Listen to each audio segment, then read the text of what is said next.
Good afternoon, everyone. Thank you for joining the United States Hispanic Chamber of Commerce and BB&T's SunTrust, now Truist, for today's webinar. I'd now like to introduce our President and CEO, Ramiro A. Cavazos. Thank you. Thank you so much, Brianna. Thank you very much for the great work you do for the United States Hispanic Chamber of Commerce. Well, good afternoon or good morning, everyone. Thank you for joining the United States Hispanic Chamber of Commerce today for this interactive training.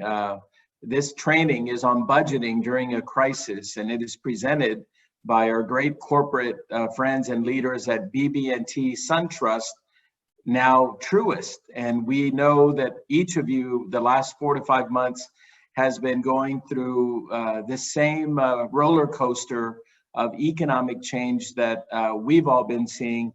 But we trust that Truist will help us today with this workshop on budgeting during a crisis.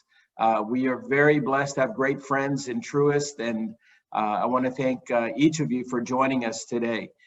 Education and information is important at this time more than ever before. And I'm honored at this time to introduce another great friend. He's our partner, Mr. Luis Lobo. He's the Executive Vice President for Multicultural Banking Manager at Truist. Luis is a true champion for Hispanic business owners. We've had great meetings with him in our offices in Washington, and he is deeply committed to Latino and Latino-owned businesses and helping find pathways to help businesses scale and grow. Luis will introduce our presenter, another great USHCC partner, Ms. Ariana Flores. Luis, good morning, good afternoon to you, and take it away. It's so good to be on this program with you. And Luis, you may be on mute. Some remarks and then open the Q&A. Okay. Thank you. Mr. Lobo, take it away. Thank you so much, Brianna, and Ariana, excellent job as well. Good afternoon, everybody. Thank you for giving us the wonderful opportunity to be with you. I am Luis Lobo. I'm the Executive Vice President of BB&T and Multicultural Banking Manager for the enterprise. A great friend of the U.S. Hispanic Chamber of Commerce for many years. And we're really excited that Ariana is able to share this information with everybody. It's extremely timely, particularly with the situation that we find ourselves around the world. And also, understand that we look at financial knowledge as a tool for individuals of every asset and income class, business owners, employees of businesses, individuals in general, and so these tools right here bring together what we think is a very relevant thought process, so that your associates and maybe and possibly your own family can take a very objective view of the situation as it is, be able to go through the processes in there and make adjustments. And sometimes there might be something in there you hadn't thought about that can be useful.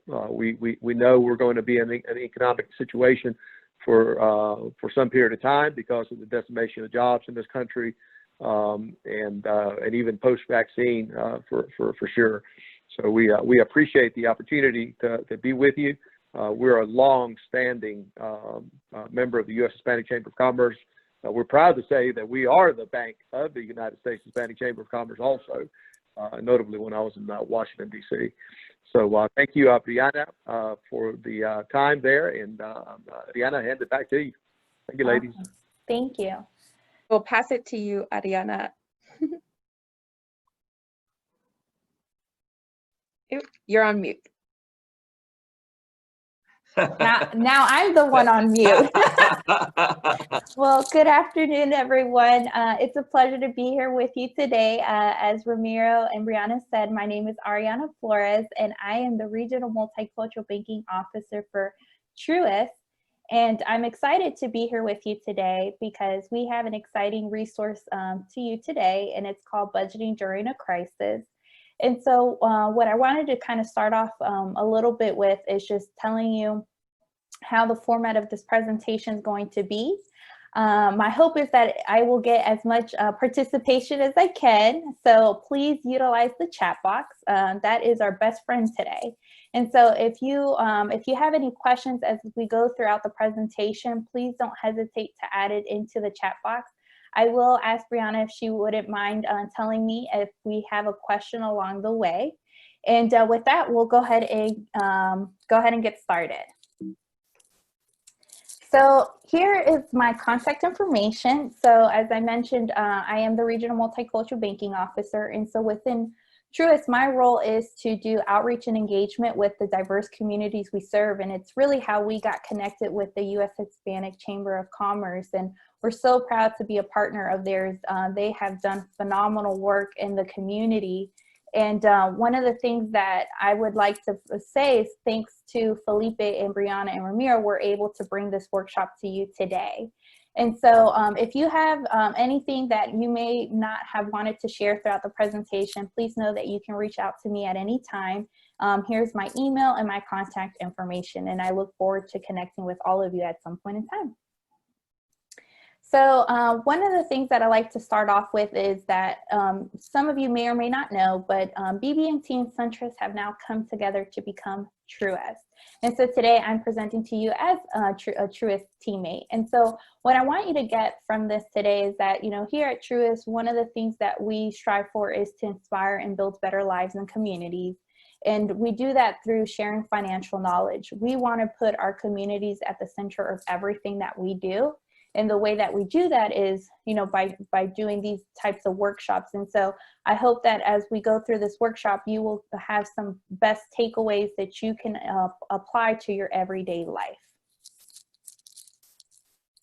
So today, what we're going to be focusing on is budgeting during a crisis.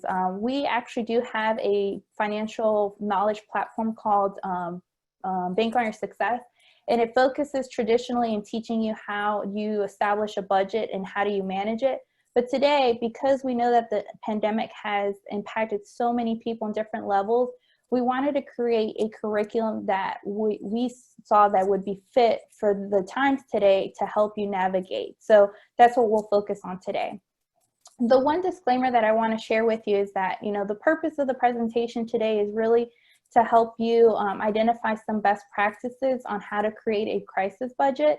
But I will also speak a little to the business side. You know, generally the presentation, we really do focus on the personal side, which is important as well, because as your business is out inputting maybe a lower level of income, or the income has been disrupted, what can you do on the personal side to thrive during these times? And so if there is like a one-on-one question that you may have, again, I encourage you to reach out to me directly and we can have a one-on-one conversation. But really today, the resources that we're providing for you today it is our hope that it'll help alleviate some of that financial stress you have. So here we have one last recommendation for you is that as we go through this presentation, I hope that it motivates you to make some different life changes when it comes to budget and how you spend. But we also want you to take the information that you gather today and be able to research other solutions and also find other ways to help your financial situation. So take this, take note, and whatever you feel that, you know, you have further interest on, go do some research about it. So here's our agenda for today. So today we'll talk a little bit about why it's important to budget in and out of a crisis. This is a very unique way of doing budgeting than your traditional, and we'll talk about why it differs. We'll also talk about how to identify some expenses. I'll talk on the personal side, but I'll also talk on the business side. You know, as you're looking at trimming some things because of the current environment, you want to make sure that, you know, you're able to prioritize effectively and identify opportunities where you can cut some of that spending so that it helps improve your cash flow for the current times. We'll also talk about how you can come up with some creative income creation to generate the income to pay those expenses. And what I'll also do in the meantime is I'll share some best practices on the business side so that you're able to gather some ideas too as you're running your business as well.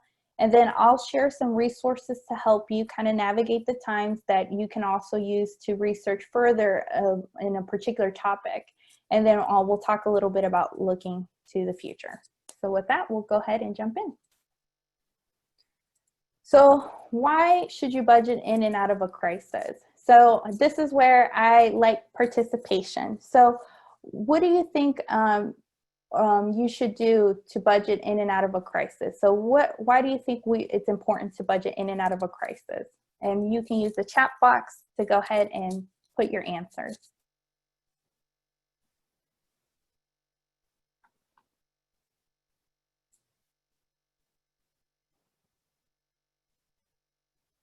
Slow revenue stream, yes. I love these answers. Bare necessities like food and shelter, no extra, cash is low, and budget helps to meet your obligations. Yes, absolutely. Thank you so much. So in life, we will always experience crisis. For right now, it's unique because it's pandemic, but at some point in time, we all do face crisis, such as the loss of a loved one, maybe a loss of job, maybe marital issues that cause economic stress. And so regardless of what the situation is, you want to be able to plan for that even beforehand. And so one of the things that we know that a budget will do for you at all times is that it will give you a clear understanding of your financial picture. So understanding, what you have available so you can make informed decisions about money and prioritize your spending and savings. From a business perspective, I want you to think about your cash flow statement. Your cash flow statement is probably the best example that I can give you as a form of a budget on the business side. And so I'm sure that many of you on the business side utilize your cash flow to determine if you're going to expand your business, if you're going to buy new equipment, or if you're going to take out maybe a piece of property for the business. And so leveraging that really will help you save yourself a lot of financial stress. The other thing is that what I share with you today, it's our hope that you take the principles, and even though these principles are more specific for a crisis, there are some habits that you could probably adapt from this workshop and apply it to your everyday life. So I just want you to keep that in mind. So we'll go ahead and dive into creating a crisis budget. So looking at a crisis budget, what would you say is probably, it's giving you the answer already. What would you say is the main difference between doing a crisis budget and a traditional budget? What do you think is the main difference?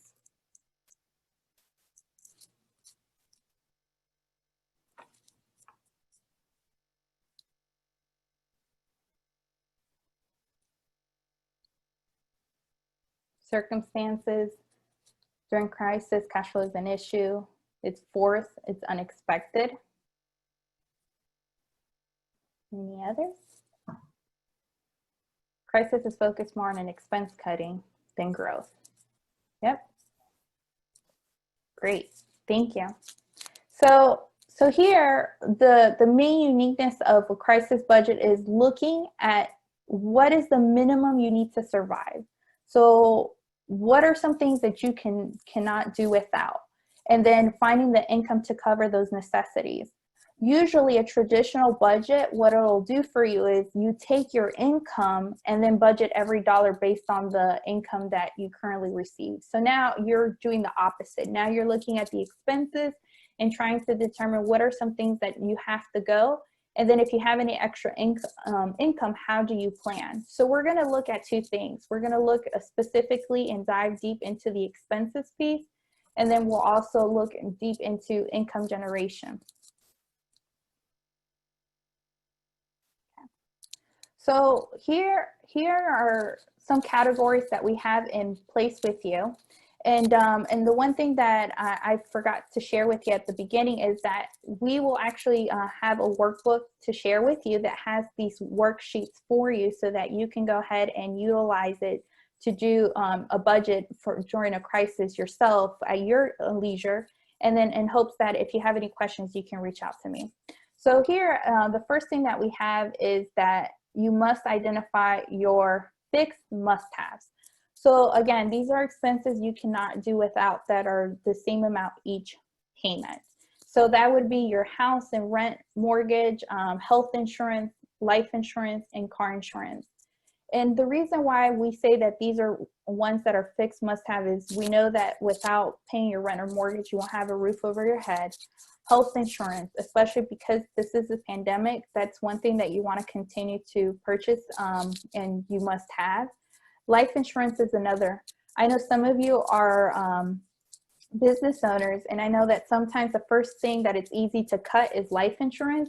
But when you're a business owner and you are the breadwinner of your household, you want to keep in mind that, you know, God forbid, if something were to happen to you, you want to make sure that your family's taken care of. So having that life insurance, you know, regardless of a crisis or non-crisis, is something that we absolutely recommend because you want to make sure that your family is cared for in the event of a tragedy. So that's why we say that it has to be a fixed must-have. And the other is car insurance, because without it, you would have to pay a penalty. And so here are just a couple of examples that I wanted to provide to you. You may actually have some fixed must-haves that you can plug in here. Just because it's not listed here doesn't mean that they're not important. So just kind of keep that in mind. And if you have any fixed must-haves that you can think of, please feel free to put it on the chat box. The second identifying expenses piece that we look at is those variable must-haves. So those are expenses you can do without that are a different amount each payment. I like to think of these as expenses that you have a control over and that you can actually do something about to reduce the amount, especially during this time. And we'll talk about those best practices on how you can reduce some of these expenses, and then also on the business side. And so here are just a couple of examples like electricity, natural gas, a basic phone plan, groceries, gas for car, childcare, and necessary clothes. And so these are items that you want to take an account for if you want to get a full picture of what you have. So this is where taking out your bank statements, looking through your bank statements, and writing all these expenses so that you can really have a better picture. The challenge is that most individuals don't want to alter whatever they currently have, but being as that right now we're in a crisis mode, you want to do the adjustments to be able to thrive during this time. The next thing that we want you to take a look at is your debt. So this can be debt that you have on your credit report, and it also can be debt that you may be owing to maybe a partner or a personal friend or loved one that maybe lend money. You want to put that. So again, creating a clear picture so that way when we go into cost cutting and trimming, we have a better idea of what it is that we put our money. So it's just like in the business side, you know, you're capturing everything that is coming in as income, but also the expenses. So this is something that you can do, you know, regardless on the business side as well. So you want to include that. The last piece that we have here, which I think is pretty cool, it's called sanity expenses. So these are small expenses that help give relief or enjoyment. So we have entertainment, treats, and gifts. So video streaming service is a really big one for most that, you know, are working from home or staying at home. You know, Hulu, Netflix, Amazon Prime, we consider those sanity expenses. And then we also say treats. So there are a couple of things that you can also do to go ahead and reduce that, that expense on a month-to-month basis.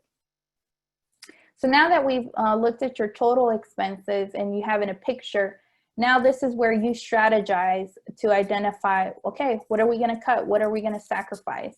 And the one thing that I just want you to keep in mind that as you're making these adjustments, these are temporary, just until you're at a state where you feel comfortable enough to resume your budget back to normal.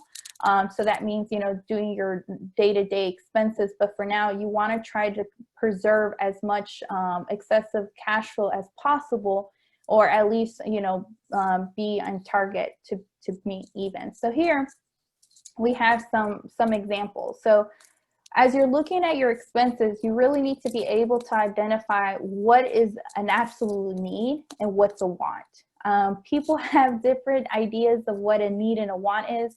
And so really thinking about looking at those needs and wants. Additionally, you want to check out additional resources such as looking at YouTube and other free information sources on how to scale back costs.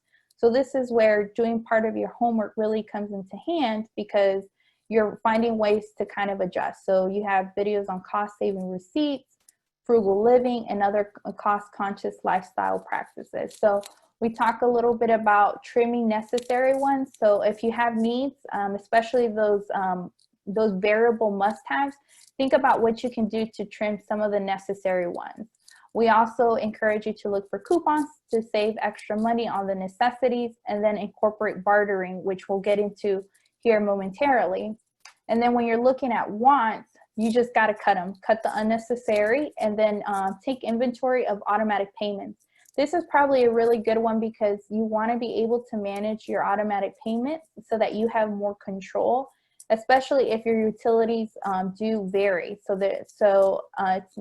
You do get a notification of how much they're going to draft, but maybe you can call and make arrangements if you're struggling. So you want to go ahead and have a little bit more control on that. The other thing is tracking and logging all of your automatic subscriptions so that you know what are you taking full advantage of and what are you not.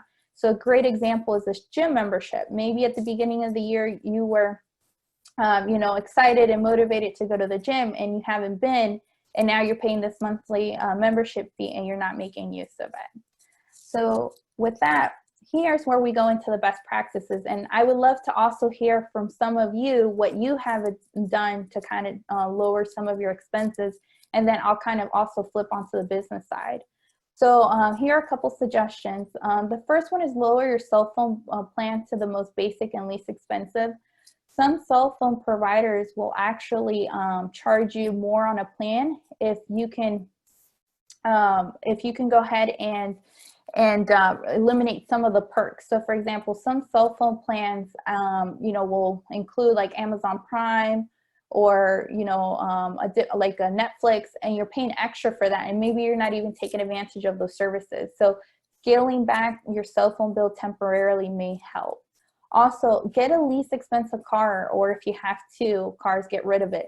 This can also be applied to the business side.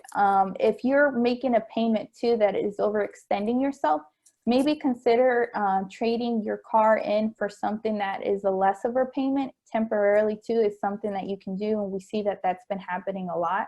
But the idea is to try to get your expenses to a minimum. You can decrease your utilities to the most basic.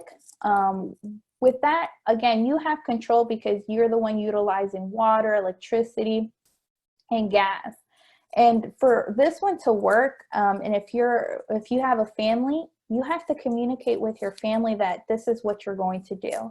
I think about a client or a participant that I had in one of my classes that shared that he would make his family unplug all the appliances and electronics at 9 p.m. And his little girl said, well, why do we have to do that? Because in the morning it's a pain in the butt to plug everything back in. And so he said, well, if you enjoy going on vacations and having me buy toys, this is what we have to do to save money so we can do those things. So she was always the first one to unplug everything in the house. And then sure enough, they were saving $30, and then it continued to grow, but it was the start of a habit to help overall for them to find ways to minimize their expense. You can also speak to your landlord or mortgage provider to seek payment relief. We know what the situation is. Don't be, at least from a mortgage perspective or even a creditor perspective, don't be afraid to pick up the phone and negotiate. You should absolutely do it. And then don't assume that that they are going to give you payment relief if you don't ask. In order for payment relief to take place, you have to ask. And I've run into the situation where people don't reach out, and then that's how they damage their credit, because they assume that after the damage has been done, they can ask for the relief. If you're struggling right now, you have to reach out and just say that you have to go ahead and come up with a payment plan. And then the other one is Lower your grocery bill by buying healthy yet less expensive food and move to drinking water. One of the things that I recommend that I had to learn the hard way is don't go into the grocery store hungry, because you will buy whatever you see. The other one is, take a list with you. Take a list with you so that you're able to buy the things that you absolutely need versus buying duplicate stuff or buying things that you didn't account for. And with that, I will open it up. If anybody else has any ideas that have worked for you that you would like to share with the participants on what are some things that you have lowered on your personal side, and then I'll go into the business side.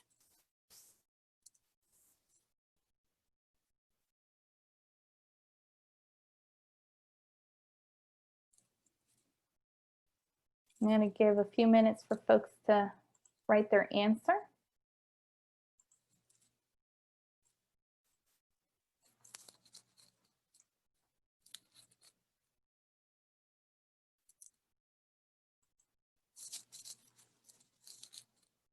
No public transportation, money spent on ride apps. Yeah, that's a good one. Anyone else? Yeah, cooking more and eating out less helped me a lot.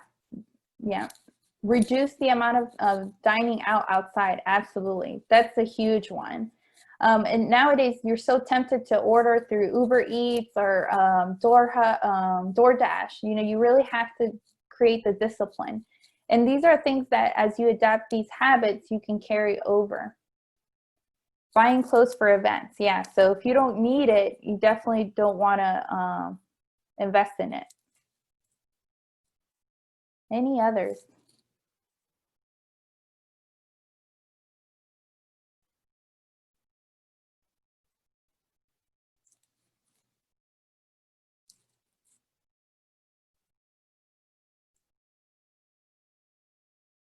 Okay.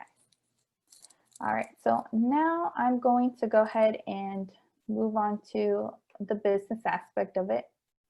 And Brianna, let me know if you're able to see the flyer, if you can just let me know.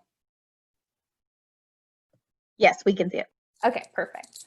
So what I wanted to do on this section is to, one, I know we have a lot of business owners here, so I wanted to share a couple best practices with you. So as you're adjusting on your personal side, it's going to be very beneficial for you, because the mentality is to increase your inflow and then decrease your outflow and try to preserve as much cash flow as you can.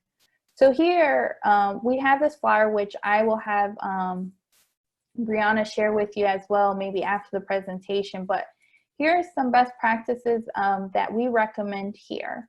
So from a cash and liquidity standpoint, you have to conserve by tightening discretionary spending controls. So, and also you have to do more follow-up with your receivables and payables, because you don't want to prolong the time that you collect your funds, because it will definitely impact your cash flow. So you want to do this on a weekly basis where you prioritize what you're spending and put on hold that discretionary purchases. So things that your business doesn't need in order to continue to survive. So maybe it is that maybe the business has built its own brand awareness, and so now you don't need to spend as much on marketing. So that's something that you can go ahead and decrease. Maybe, before you used to invest in, entertaining clients. Maybe now you don't need to do that. So thinking about some of those things that could be very beneficial to reconsider is something that we can look at as well. From a lending perspective, I know that you can either take advantage of the EIDL through the SBA or the PPP loan. But just remember that if you don't qualify for those, or if you're in a good financial position, take advantage of the other opportunities or lending opportunities financial institutions offer, because they're still lending. So they still are doing loans for real estate, they're still doing loans for equipment, and they're still doing loans for vehicles. And so if there's a need and you're in a position to do so, I would recommend reaching out to your banker and letting them know. Also, go ahead and calculate what your borrowing limits are. So what do you have access to credit, so that way you know what you can count for. And then based on what you know that you need, you can go ahead and request for access to capital for payroll, inventory, and general business expenses. So that's one thing that would be of good use to you, so that way you know what to count on. Here again, as I have mentioned, business and owner finances are often closely tied. So if you can reduce your minimum expenses on the personal side, you won't be so financially stressed when your business is not making the income that you need. So you have to also work on your personal finances and how you get compensated, and then reduce those items so that you're able to add capital into the business to cover shortfalls. We recommend that you communicate with your bankers, your investors, and advisors to keep them apprised of your situation.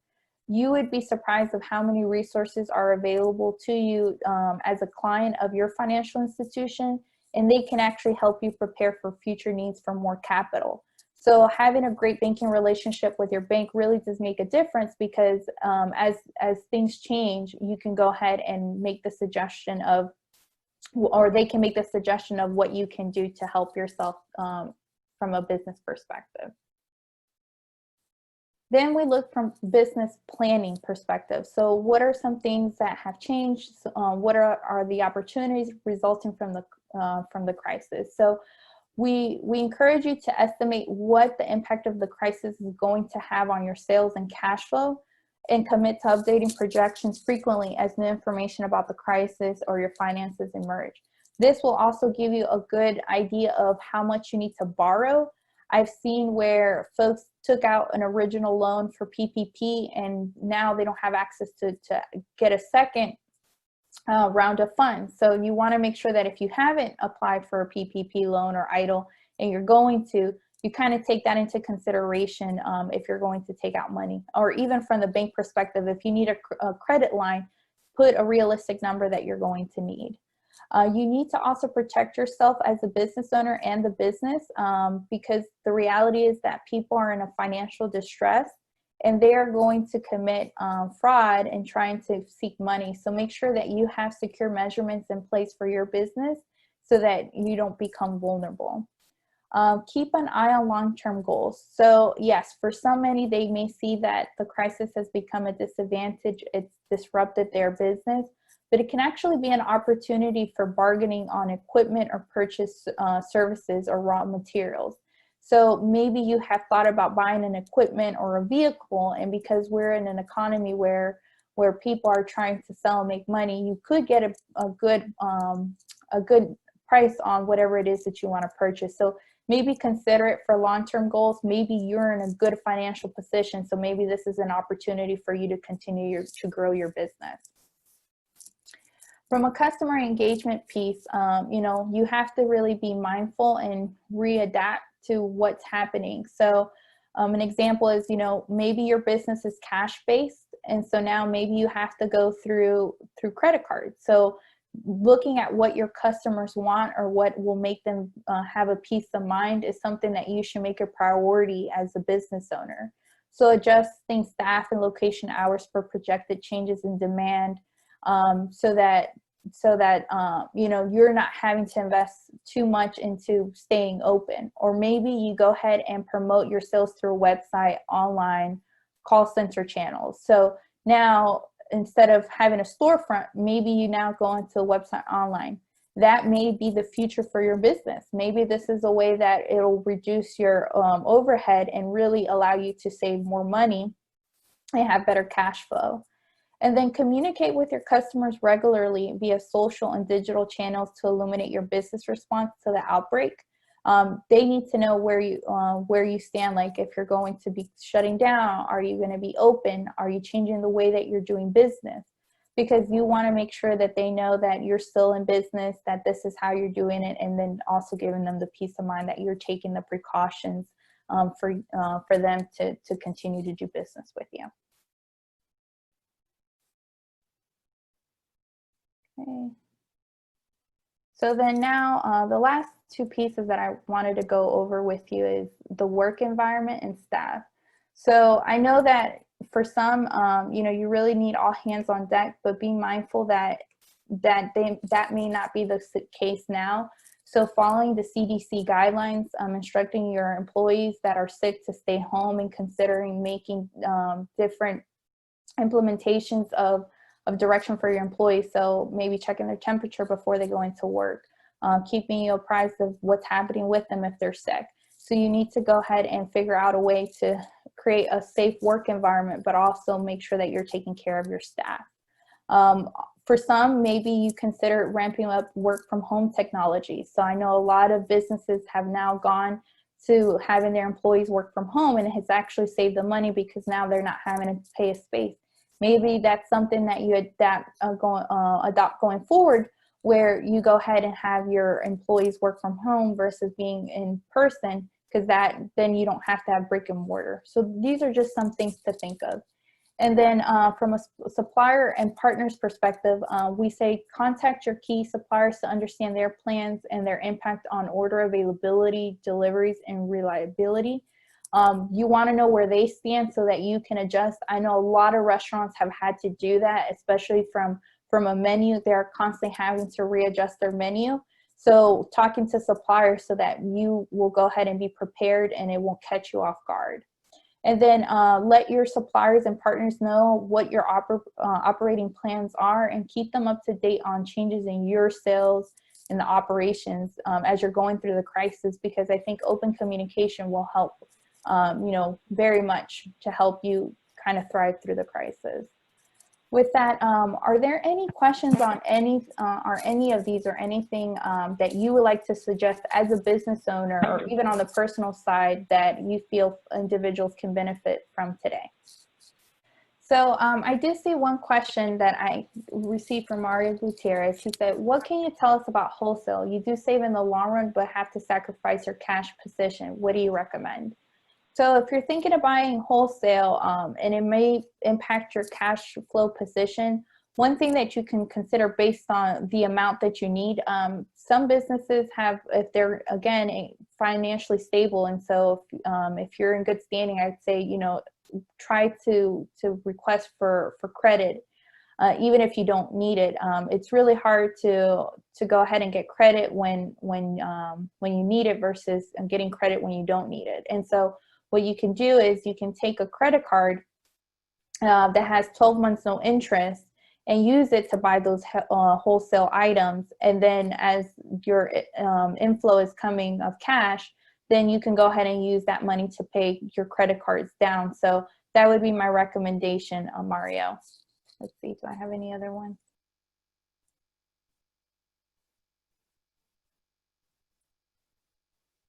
Okay, so Gabriella said, banks are not extending new credit to businesses that are not having positive cash flow during the pandemic. Yes, so unfortunately, we still have to abide by the same guidelines that we currently have in place for any lending.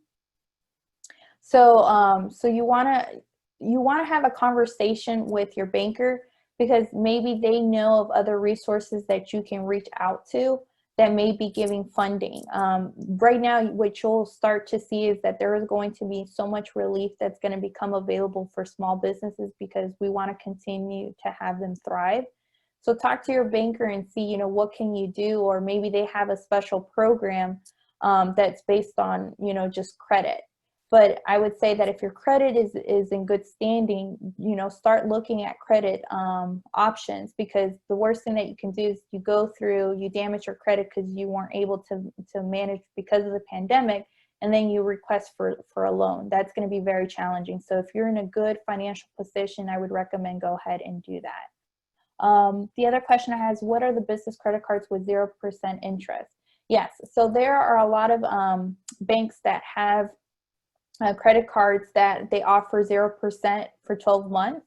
And so what you can do is that can be a short-term kind of relief for you, and then utilize it to pay items.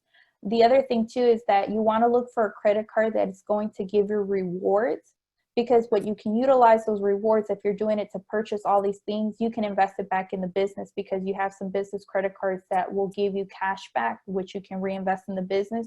Or you can actually incentivize some of your employees. I have I've had clients that have a business credit card that generates a lot of cash back, and then they go ahead and they reward their employees at the end of the year with gift cards. So there's several, and I know we at Truist, through BB&T, now Truist, I know we have credit cards that offer 0% interest.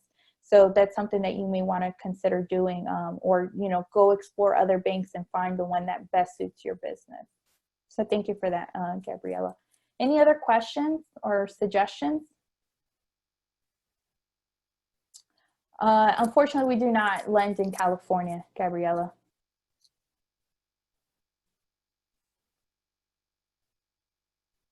Any other questions?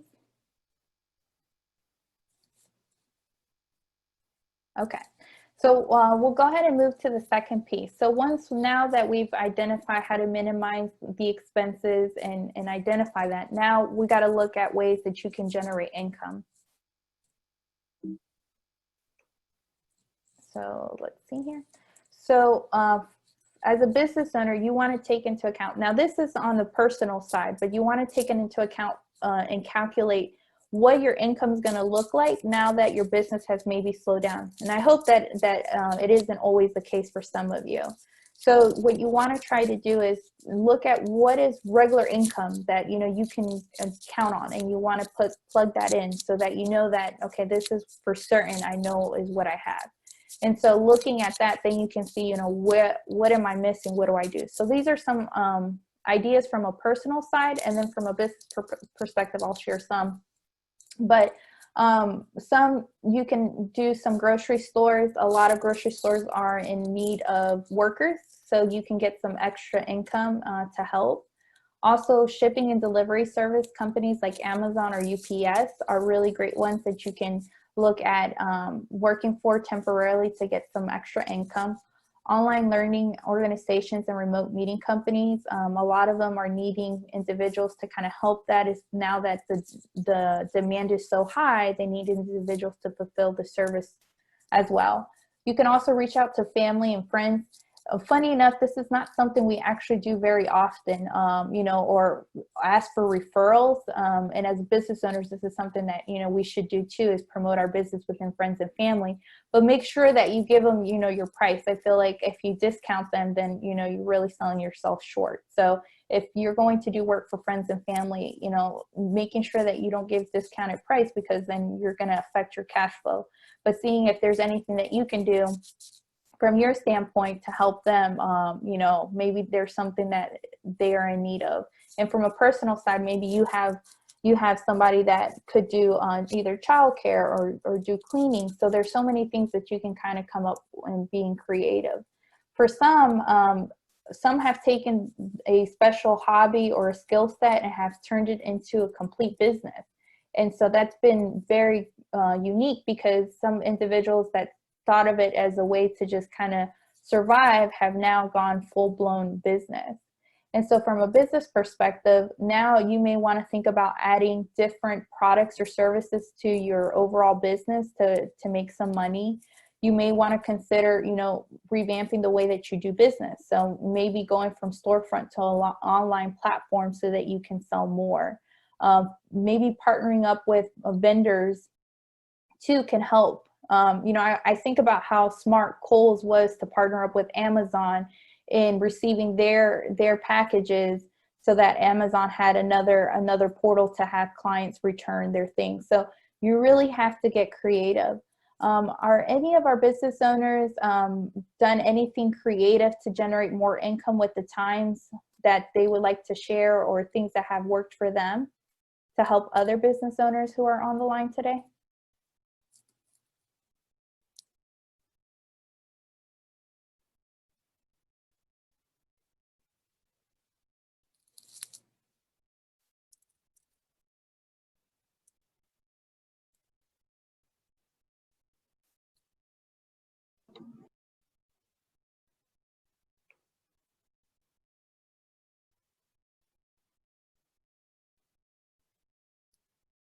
Okay. Hi, Ariana. This is Felipe. Hey, Felipe. Thank you for the great presentation you're providing.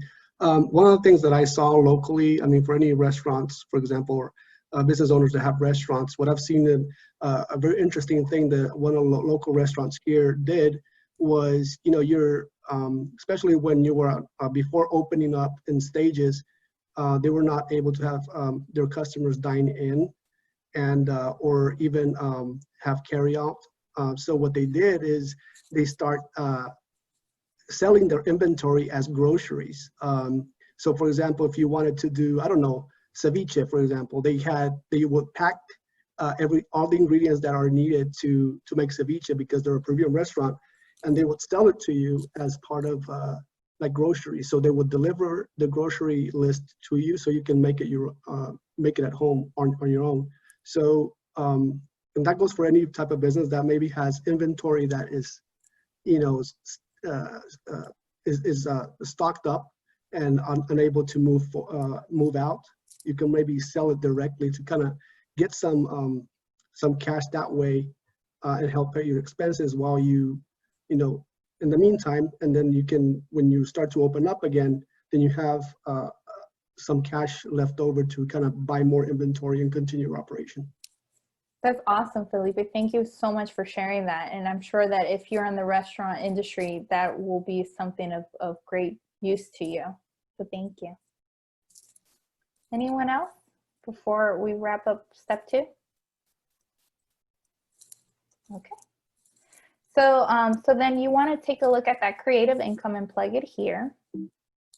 And then the other thing that you can consider, I'm sorry, I don't know why my PowerPoint keeps going up and forward. The other thing that you can consider is selling possessions. So are there any things that you don't need anymore that you no longer use that you can sell? And then also from a business perspective, maybe there's equipment that you no longer use and maybe a business is starting out and maybe you're looking to buy new equipment and your equipment is functioning, you can consider selling those items too. And then get some cash for some of that equipment to maybe upgrade to something nicer, or maybe now you've changed from, you know, storefront to online, and so whatever was in the storefront you can consider selling. So figuring out ways to generate income really goes a long way to kind of help you find different ways to continue to have that cash flow come in. And then other thing that you can do is cash isn't your only currency. So there's this concept of bartering. So where you, it's the act of trading goods or services between two parties without the use of money. So considering maybe there's something that your business can negotiate with another business that you're in need of, and maybe you can both benefit from bartering. So some businesses have started to do that, where they're offering a product or a service in exchange for another one. I was thinking about this this lady who needed to get her hair done, and her hairstylist, but you know, money was tight, and then she also, because of the business had kind of died down, and she was a business consultant. So she made an agreement with her hairstylist that if she did her hair, she would provide business consulting services at no cost. So that's an example of how, you know, you can kind of readapt and do some bartering and not only make it about money. And here are a couple of things that we recommend. So are you great with kids? Are you a great cook? Do you sew? Are you fit? Are you skilled at fixing things? And then this is where people have really taken off in establishing a business, because they find a niche, they find something that works for them. And so here, you would go ahead and add up all your total income. So once we've gone through the expenses and total income, then we can identify our budget. So you want to take your total expenses and then subtract your total income to see if you have a budget deficit or surplus. And so if you have a deficit, you may want to consider doing some things. So maybe you want to consolidate some of your debts. You know, banks still do debt consolidation where they take out all your debts and make it into one payment, and that may help you as well. Or figuring out ways that maybe you need to kind of be creative in generating income. And then if you have a surplus, people ask, what do I do if I have surplus? I would say save it if you can during this time, but when things normalize, you know, with the surplus, you want to try to pay down debt. But if you have surplus for now, you want to try to keep it as a reserve for your cash flow in the event that you need it. You know, if the following month is tough, at least you're able to kind of sustain yourself then. And then the last thing that I would leave you with is some resources. So we have a onup.com website that provides you with articles, financial tools, and blogs that you have access to. You don't have to be a client of the bank. And no matter where you are, so Gabrielle, I know you're based out in California, so you are able to access this and you can check out the podcast article. We don't solicit products or services. It's really here for a resource for you so that you're able to navigate, your finances through this crisis. And so we're really excited to be able to offer that up for you today.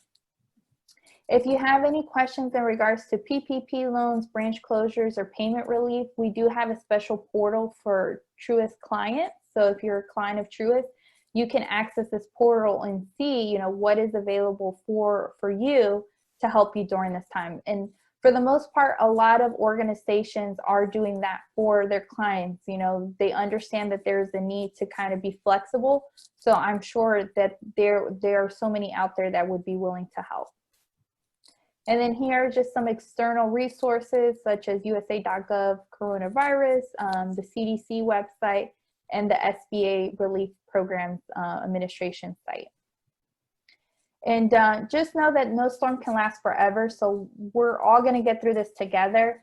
And if you had more one-on-one questions, please don't hesitate to reach out to me. I know that we're running short on time. I only have 4 minutes, but if you have any questions, please let me know. I'm happy to answer. You can either shout out the question or put it in the chat box. If you feel more comfortable just asking me the question directly, here is my contact information again so that you can have. But for the remainder of time, I'll leave it up to any questions or suggestions that would help the remainder of the group. Well, thank you, Ariana. This is Brianna again, but just on behalf of all of us here at the United States Hispanic Chamber, our board of directors, our staff, we just really want to thank you and Mr. Luis Lobo for all of your support and for doing this complimentary training for our members. We will definitely be sharing these slides and recording with everybody that registered, and our chat is still open for a few more minutes for questions.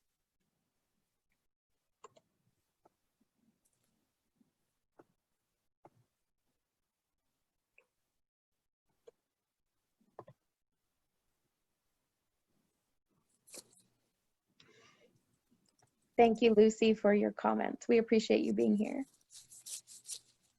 We will be sharing the link with the presentation. Yes, ma'am. And the workbook. So if you saw the spreadsheets that I went over, you will have access to those spreadsheets. And then on the onup.com, you can actually have those spreadsheets that will translate into Excel. And then you can put your numbers and it'll do the calculations automatically for you. I am putting the workbook link in the chat one more time so you can download it, and we will send it by email like Ariana mentioned.